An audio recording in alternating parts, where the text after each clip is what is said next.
سلام قدرمنو کتونکو ستړي مشئ نن چې د 1999 کال د سلواغې له 4 او د 2021 کال د جنوري له 23 سره برابر ده پام ولروهي نیوز د نن شپې خبري ټولګي ته راګرځبو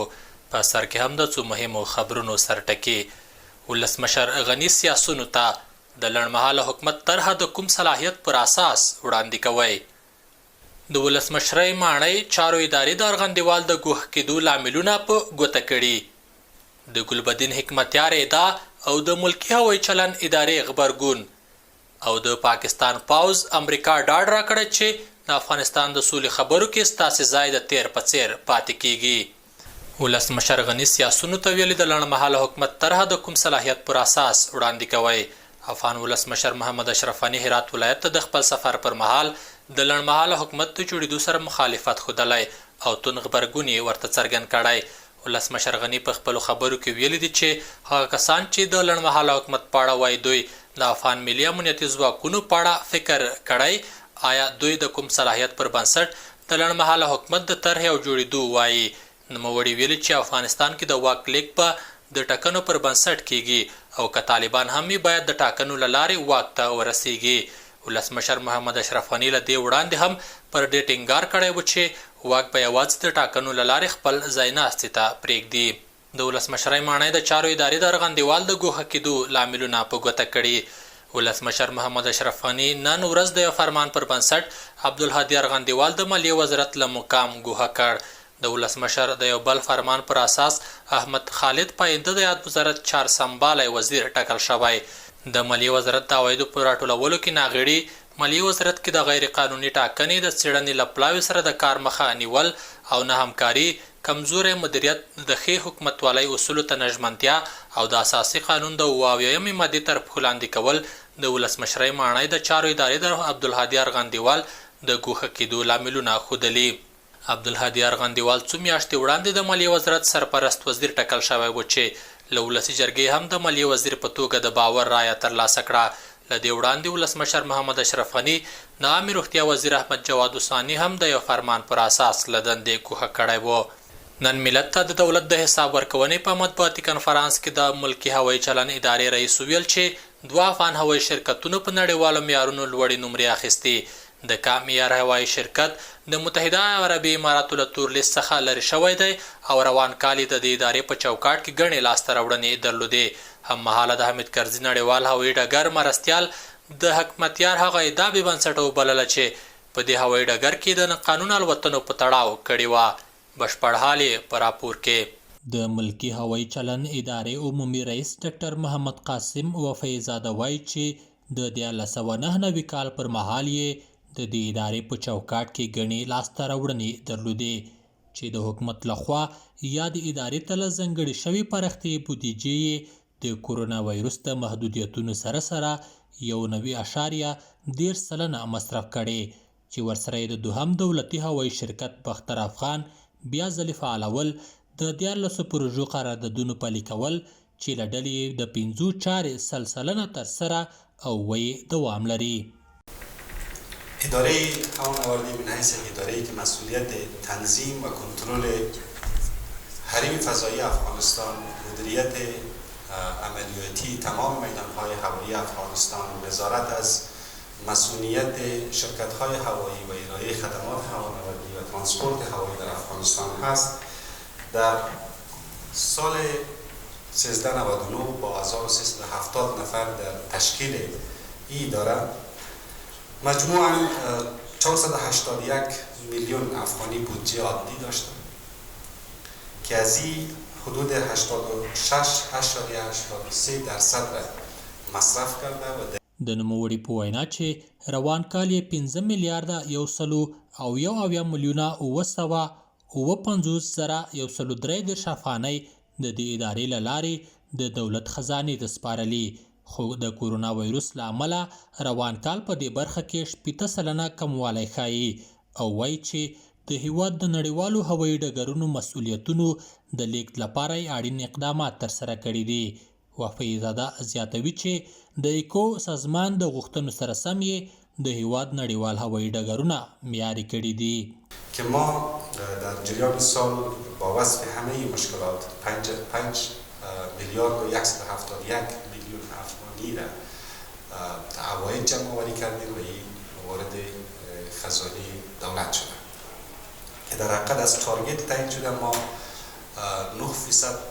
کاهش داشتیم تا تارگت تعیین شده دومی. کنفرانس ته د حمید کرزي نړیوال هوایي ډګر رئیس جنرال سید عمر صبور د حزب اسلامي د مشر هغه ادعا په تړاو چې ویلي وو د حمید کرزي په نړیوال هوایي ډګر کې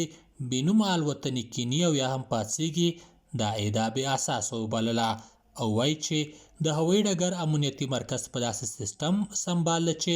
هیڅوک نشي کولای په پټه توګه فعالیت پکې وکړي و یا در فضای افغانستان عبور کرده باشد و یا اینکه در میدان هوایی بین‌المللی حامد کرزی نشست کرده باشد. ما به اطمینان خاطر میگم براتون هم ما هم کمپانی امنیتی و هم پلیس چندین ارگان از ارگان‌های کشفی که به هیچ عنوان مطابق اسکیجول و نرم‌های هوانوردی و هیچ طیاره اجازه داده نمیشه که در میدان هوایی حامد کرزی نشست کنند. افغانستان چې دا مهال 4 کوچني او لوی هوایي ډګرونه لري او 24 د ملکي هوایي چلن ادارې په تشکیل کې دي او له ډلې یې 4 نړیوال معیاري ډګرونه بلل کیږي. الحمدلله محب سره د جو بایډن د ملي امنیت سلاکار خبرې د طالبانو امریکا ترمنځ شبیه کړل سره مطالعه کوو. د افغانستان د ملي امنیت شورا سلاکار حمدالله محب د متحده ایالاتو د نوي ټاکل شوي ولسمشر جو بایډن د ملي امنیت سلاکار جیک سلیوان سره ټلیفوني خبرې کړي. یا د ټلیفوني اړیکه کې جیک سلیوان محب ته ویلي چې د متحده ایالاتو حکومت په د امریکا او طالبانو ترمنځ د فبرورۍ د دوحې هوکړه په اړه له سره غور وکړي. د افغانستان اسلامي جمهوریت دولت د ملي امنیت سلاکار ډاکټر حمدالله محب له خپل امریکایي سیال جیک سلیوان سره ټلیفوني خبرې وکړه. په دې خبرو کې د ملي امنیت سلاکار وویل افغانستان له امریکا سره خپلې ستراتیژیکې ملګرتیا ته ژمن دی او دواړه لوري په سوله امنیت له تروریزم سره په مبارزه او سیمه ییزو مسایلو کې په ګډه کار کوي او د امریکا او طالبانو ترمنځ د دوحې د شوي هوکړې د ارزونې ملاتړی دی. د امریکا د ملي امنیت سلاکار جیک سلیوان وویل له افغان حکومت او امنیتي او دفاعي ځواکونو سره د امریکا همکاري او ملګرتیا د متحده ایالاتو د ملي امنیت لومړیتوب دی او دوی به ډیر ژر له افغان حکومت سره نږدې سلا مشورې ته دوام ورکړي. له دې سره سره دواړو لوریو پر تلپاتې اوربند عادلانه او دوامداره سولي دیموکراتیک افغانستان د تیرو 12 لسیزو د لاسته راوړنو پر ساتنه د ټولو افغانانو د حقوقو پر خوندیتوب او د اصلاحاتو پر دوام هوکړه وکړه. د پاکستان پوځ وايي امریکا ډاډ راکړی د افغانستان د سولې خبرو کې ستاسې ځای د تیر په څیر پاتې کیږي. د پاکستان د پوځ مشر جنرال قمر جاوید بجوا تیره ورځ اسلام آباد کې د متحده ایالاتو له سرپرست شارز دفیر لیسلی ویګوري سره کتلې دي. دغه ناسته کې د پاکستان او امریکا په دوه اړخیزو اړیکو او د افغانستان د سولې پر بهیر خبرې شوې دي. د پاکستان د پوځ په یوې خبرپاڼه کې ویل شوي دي چې د امریکا د حکومت په استازیتوب شارز دفیر جنرال بجوا ته ډاډ ورکړی چې د جو بایډن په مشرۍ د امریکا نوی حکومت په د افغانستان د سولې بهیر کې د پاکستان رول د تیر په څیر وساتي او همکارۍ ته یې اړتیا ده. خبرپاڼه کې ویل شوي دي چې د امریکا متحده ایالاتو شارز دفیر د افغانستان د سولې برخه کې د پاکستان د هڅو او کړنو ستاینه کړې ده. افغان حکومت هم د سولې برخه کې د پاکستان رول اغیزمن یادوي خو په وینا یې پاکستان په خپلو کړنو کې رښتینی نه دی. تیر کې څه کړي او څه یې په میراث پرېښودلي. 2 اونۍ وروسته ټرمپ استعزا کیږي. ټاکل شوې ده چې د راتلونکي فبرورۍ میاشتې په 6مه نیټه د امریکا متحده ایالاتو پخوانی ولسمشر ډونالډ ټرمپ د امریکا د کنګرس لخوا وپوښتل یا استعزا شي. ټرمپ ته 2 اونۍ وخت ورکړل شوی دی چې د ځان لپاره حقوقي سندونه برابر او همدا ډول د ځان لپاره د مدافع وکیل ونیسي. د نورو چارو ورایخوا به له پخواني ولسمشر دا هم وپوښتي چې د خپلې واکمنۍ پر وروستیو کې د امریکا پر کنګرس ودانۍ قهرجن لاریون کوونکي برید ته وهڅول. کنګرس د ولسمشر استعزا تر ډیره د ولسمشر د کاري دورې پر مهال کیږي خو ټرمپ لومړنی ولسمشر دی چې له واکه د لرې کېدو وروسته هم استعزا کیږي. ټرمپ د امریکا د متحده ایالاتو دا ځلې ټاکنې جنجالي کړې. د نورو غبرګونونو ورای خوا ټویټر، یوټیوب او فیسبوک هم د نوموړي حسابونه د لنډ وخت او ځینو یې د تل لپاره وربند کړل. کریمي وایي تیر مالي کال کې 2301 نوې پروژې په ټول افغانستان کې تطبیق شوي. د کلیو بیا رغونې او پراختیا وزیر نن د حکومت د رسنیو مرکز کې د یوې خبري ناستې پر مهال د تیر مالي کال په جریان کې د ترسره شویو فعالیتونو او راتلونکو پلانونو په اړه د رسنیو له لارې ملت ته د کال لاسته راوړنو، ستونزو او ترسره شویو کارونو په اړه حساب ورکړ. بشپړ حال یې په راپور کې. په تیر مالي کال کې 2301 نوې پروژې په ټول افغانستان کې تطبیق شوي دي. د کلیو بیا رغونې او پراختیا وزیر نن د حکومت د رسنیو مرکز کې د یوې خبري ناستې پر مهال د تیر مالي کال په جریان کې د ترسره شویو فعالیتونو او راتلونکو پلانونو په اړه د رسنیو له لارې ملت ته د تیر کال لاسته راوړنو، ستونزو او ترسره شویو کارونو په اړه حساب ورکړ. د کلیو بیا رغونې او پراختیا سرپرست وزیر مجیب الرحمن کریمي وویل د کلیو بیا رغونې او پراختیا وزارت له لوري د تیر مالي کال په اوږدو کې په ټول هیواد کې 2301 نوې پرمختیایي پروژې پلي شوي چې 3.5 میلیونه خلک له دې پروژو څخه ګټه اخلي. تمام چالش ها را با وجودی که ما داشتیم ما تانستیم که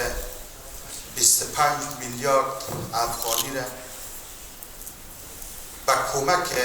هموطنان عزیز ما، چون اکثریت پروژه های انکشاف دهات از طریق شوراهای انکشافی ما تطبیق می‌گردن، ما تانستیم 25 میلیارد افغانی را 100% به مصرف برسانیم.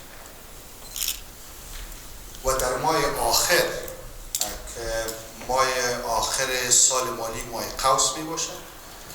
ما 5 میلیارد دیگر هم از وزارت محترم مالیه